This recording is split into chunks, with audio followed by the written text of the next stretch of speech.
साथियों नमस्कार भाई। आज के हमारे इस छोटे से वीडियो में मैं आपको बहुत ही बेहतरीन जानकारी देने वाला हूं कि ये जो वर्ड हमने यूज़ किया है यूटेराइन क्लींजर, ये आखिर क्या है और दूध बढ़ाने में इनकी भूमिका क्या है। इसके अलावा इक्बोलिक्स क्या है और दूध बढ़ाने में इनकी भूमिका क्या है और इनके सही इस्तेमाल का बेहतरीन तरीका कौन सा है। अगर वो आप इस्तेमाल कर लेंगे ना तो श्योरली 101% आप अपनी गायों को स्वस्थ तो रखेंगे ही रखेंगे, क्योंकि भाई यूटेराइन जो वर्ड है यूटरस से जुड़ा हुआ है। तो अगर यूटरस स्वस्थ रहेगा तो आप मान के चलिए समय पे हीट में आना और समय पे ग्याबिन होना, और अगर समय पे ग्याबिन होगी तो भाई प्रॉफिट ही प्रॉफिट दे के जाएगी, ये तयशुदा बात है। तो इसीलिए इस चीज़ को समझना बहुत ज़्यादा ज़रूरी है कि ये क्या है और कैसे इस्तेमाल करता है। देखिए, यूटेराइन क्लींजर का मतलब होता है, आप क्लींजर जो वर्ड है इसको जोड़ दीजिए क्लीनिंग से, यानी यूट्रस को क्लीन करने वाली दवाएं, यानी बच्चेदानी की सफाई करवाने वाली दवाएं। और इक्बोलिक का मतलब होता है बच्चेदानी के जो कॉन्ट्रैक्शन चलते हैं, मतलब जो उसमें फुलाव संकुचन ये चलता है। कॉन्ट्रैक्शन, मेरा हाथ आप देख रहे हैं इस तरीके का, वो जो एक्शन है वो करवाते हैं इक्बोलिक्स। तो ये जब इस तरीके का एक्शन करवाते हैं और इधर से यूटेराइन क्लींजर यूट्रस को क्लीन करने का काम करते हैं, तो ये जो दवाएं आती है ना, ये यूट्रस को क्लीन करती है, बच्चेदानी को सुरक्षित स्वस्थ करती है। इस वजह से आगे दूध बढ़ाने में बहुत बड़ी भूमिका रहती है। आप मान के चलिए कि बच्चा देने के बाद जब पीक आता है उस समय अगर बच्चेदानी की सफाई सही नहीं हुई है तो वो पीक पूरा आएगा ही नहीं। अगर आपको पीक मिल गया यानी कि दूध अच्छा होने लग गया तो वो मेंटेन नहीं रहेगा, कुछ दिन बाद फिर से डाउन हो जाएगा। इसीलिए बहुत ज़्यादा ज़रूरी है कि बच्चेदानी की सफाई हो, बच्चेदानी में कोई भी जो गंदा अंश है वो ना रहे। और मैंने पिछले वीडियो में बताया था यूटेराइन इन्वोल्यूशन, यानी कि फिर से यूट्रस का अपनी जगह आ जाना, वो प्रक्रिया प्रॉपर रूप से हो, उसमें बहुत बड़ा योगदान होता है इक्बोलिक्स और यूटेराइन क्लींजर का। इसीलिए ये देने ज़रूरी होते हैं। हमेशा ही किसी ना किसी अच्छी कंपनी जो आपके एरिया में मिलती हो, उस कंपनी की मेडिसिन आप यूज़ कर सकते हैं एज ए यूटेराइन क्लींजर और इक्बोलिक्स। हमारे यहाँ मिलता है एक्सापार, जो आयुर्वेद कंपनी का है। एक्सापार बहुत अच्छा वर्क है। हमारे यहाँ मिलती है यूट्रीवाइव, ये भी बहुत अच्छी है। तो हमारे यहाँ मिलता है हिमरॉफ, ये भी बहुत अच्छी मेडिसिन है और तीनों का ही अच्छा रिजल्ट है। यूटेरोटॉन भी आता है, वो भी अच्छा है, पुरानी दवा है तो वो भी अच्छी काम आती है। तो इन दवाओं का इस्तेमाल as a uterine cleanser, as a ecbolic किया जाता है। तो ये इस्तेमाल कब करना चाहिए? देखिए, जो ही अगर गाय भैंस की जर नहीं गिरी है तो उस समय इनका इस्तेमाल करवाया जाता है। कई भाई क्या करते हैं, मैंने कई पशुपालकों को देखा कि ये दवा लेके आ जाएंगे, इसमें से 2 ढक्कन निकाला और दे दिया, 1 कप निकाला और दे दिया, और गाय भैंस ने बच्चा गिराया ही नहीं, जर गिराया ही नहीं। तो भाई जब ये दे दी और जर नहीं गिराई तो फिर इसका फायदा क्या हुआ? तो इसीलिए प्रॉपर वे देना जरूरी होता है। देखिए, कंपनियां भी कहती है कि जब भी जर ना गिरे तो एज ए वेटनेरियन आप दवा की मात्रा को बढ़ा करके दे सकते हैं। तो आपको भी अपने नज़दीकी पशु चिकित्सक की सलाह से दवा को बढ़ा देना चाहिए। जैसे ये जितनी भी दवाएं मैंने यहाँ लिखी है, अगर जर गिराने के लिए इनका इस्तेमाल करते हैं तो कम से कम एक समय में 250 ml देनी होगी। कितनी देनी होगी भाई? 250 ml, यानी कि 250 ml अगर आप एक बार में देते हैं, और अगर बच्चा देने के जितना जल्दी हो सके आपने दे दिया, मान लीजिए पहली डोज, और अगर जर नहीं गिरी तो 6 घंटे बाद रिपीट करना है। यानी रिपीट कितने घंटे बाद करना है?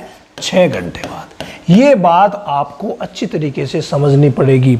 तो 250 ml आपने दवा दी, मान लीजिए बच्चा देने के 3 घंटे बाद में आपने दवा दे दी, और मैं सभी से निवेदन करूंगा कि बच्चा देते ही जितना जल्दी हो सके ये 250 ml दवा दे दीजिए।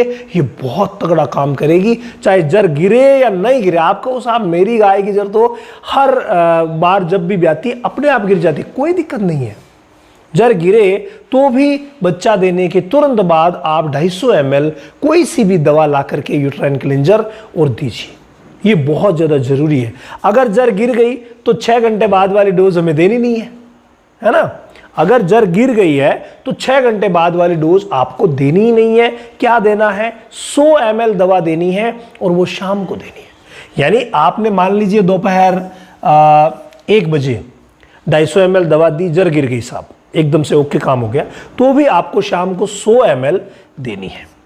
100 ml देनी है और इस 100 ml को ओडी करके आपको लगातार रखना है 7 से 9 दिन या 8 दिन, लिख दीजिए 7-8 दिन आप इसको रेगुलर, क्योंकि 250 ml पहले दे दिया तो 100 ml देंगे तो इतनी बचेगी 5-6 दिन 7 दिन, तो जितनी भी बचती है ये कम से कम 1 लीटर लगना चाहिए। जो भी गाय भैंस बच्चा दे रही है उसको कम से कम 1 लीटर इनमें से कोई सी भी मेडिसिन लगनी बहुत ज़्यादा ज़रूरी है दूध बढ़ाने और पीक को मेंटेन करने के लिए, ये ध्यान रखना। तो कितनी देनी है भाई? 1 लीटर। तो 1 लीटर मेडिसिन आप लाए, आपने दी, पहली बार 250 ml दे दी और देते ही मान लीजिए जर गिर गई तो 100 ml यानी 1-1 कप आप दे सकते हैं लगातार, सुबह शाम दोनों टाइम देना चाहें तो भी दे सकते हैं। कैसे भी करके हमें 1 लीटर मेडिसिन पूरी की पूरी खर्च करनी है, ये बहुत ज़्यादा ज़रूरी है। नंबर 2, अगर मैं बात करूं कि मान लीजिए जर नहीं गिरी साहब, तो जर अगर नहीं गिरी है तो 6 घंटे बाद आप 250 ml रिपीट करेंगे, बची कितनी? 500 ml। तो उस 500 ml को फिर अगले दिन से 100 ml रोज दे दीजिए बस।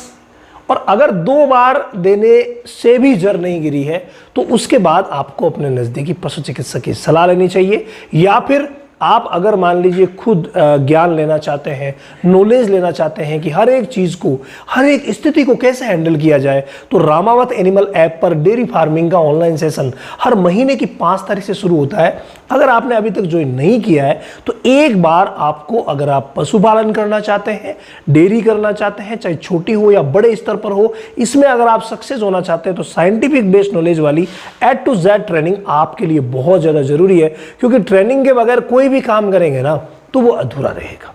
तो एक बार अगर आपने ज्वाइनिंग नहीं की है तो एक बार ज्वाइन कीजिए, मात्र डाटा खर्च पर रामावत एनिमल ऐप के डेयरी फार्मिंग सेक्शन में चलती है आप लोगों के लिए, तो वो आप यूज कर सकते हैं, उसका इस्तेमाल कर सकते हैं।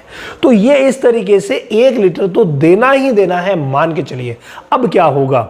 अब आपने जब गाय भैंस बच्चा दिया तो उस समय 1 लीटर दे दी, उसके बाद आप ऑब्जर्व कीजिए 10 से लेकर के 20 दिन के बीच, 10 से लेकर के 20 दिन के बीच, क्योंकि यूट्राइन इन्वोल्यूशन की जो प्रक्रिया है, यानी कि बच्चेदानी वापस अपनी जगह आने की प्रक्रिया है, इसमें 20 से 40 दिन लगते हैं। तो 10 से 20 दिन का जो पीरियड है उसमें आप नोट कीजिए क्या बच्चेदानी में से कोई और डिस्चार्ज गिरा है क्या। अगर कोई डिस्चार्ज गिरा है, जिन्हें हम मेले कहते हैं, अगर वो मेले गिरे हैं वेल एंड गुड, अगर नहीं गिरे हैं 10 से लेकर के 20 दिन के बीच में, बिल्कुल गाय में सूखी है, कोई भी डिस्चार्ज नहीं आया है, तो आपको 500 ml और देनी रहेगी। कितनी? 500 ml, ठीक है, 500 ml और अगर आप देते हैं 100 ml रोज करके 5 दिन तक, तब जाकर के कंप्लीट मामला सेट हो। यानी एक भैंस के लिए 1 लीटर हमने पहले दी, और अगर मेले गिर रहे हैं भाई साहब 10 दिन हो गए हैं और 10 दिन बाद भी अच्छे मेले गिर रहे हैं, कोई प्रॉब्लम नहीं है, तो आपको 500 ml नहीं देनी है। लेकिन अगर मेले नहीं गिर रहे हैं तो भाई 500 ml आपको और ला करके देनी है। ये है यूट्राइन क्लींजर। बहुत से लोगों के प्रश्न आ रहे थे कि सर थोड़ा सा इसके बारे में हमें डिटेल से बताइए कि क्या होते हैं और किस तरीके से मदद करते हैं। तो भाई ये पूरा फॉर्मूला मैंने आज आपको बता दिया है। हाँ, ब्रांड आपके एरिया के हिसाब से होगा, बाकी चीज़ें ये पूरा आप अगर फॉलो करेंगे तो कोई दिक्कत नहीं रहेगी। कंपनी भी इंस्ट्रक्शन लिखती है, लेकिन आपको अपने नज़दीकी पशु चिकित्सक की सलाह से ही काम करना है। परख मिल्क मैजिक, दूध, फैट और एसएनएफ तीनों को एक साथ बढ़ाने वाला एकमात्र पाउडर, बस 50 ग्राम सुबह शाम दीजिए और फिर कमाल देखिए।